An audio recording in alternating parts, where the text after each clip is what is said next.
Okay, awesome. We're gonna program the Strata MR valve. Inside the package, it lines up the same way as the old Strata 2 hand tools would, with these parallel lines over the valve mechanism in that red ruby, with the red arrow going in the same direction as the flow. Another just most important note is use the Strata MR programmer only if you're using Strata MR. They're not backwards compatible between, like the old Strata implants won't work. Those programmers won't work with the new ones and vice versa. This magnet's way stronger, but next come in with this tool similar to the old Strata. These steps are all exactly the same. This valve is set at 0.5, so nothing too crazy here.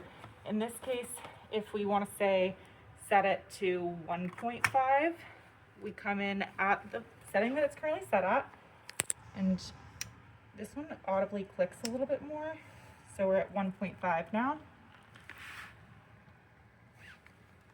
Take it out.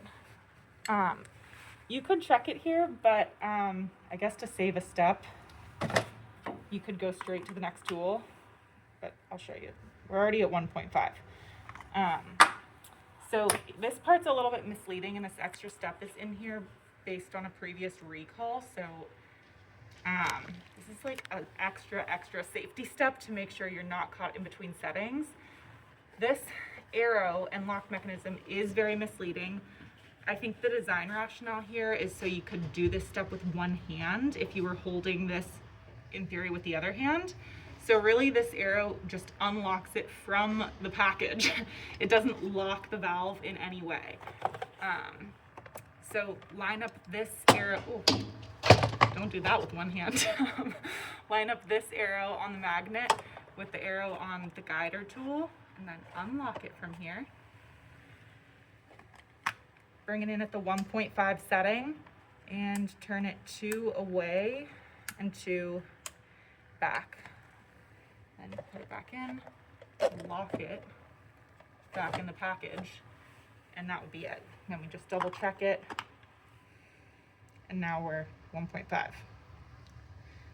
This extra step puts enough distance in between the magnet and this programming guide so that if it was caught in between settings, it's not strong enough to lift it and change the setting, but if it was caught in between settings, it would knock it into the correct setting. So that's what this extra step is.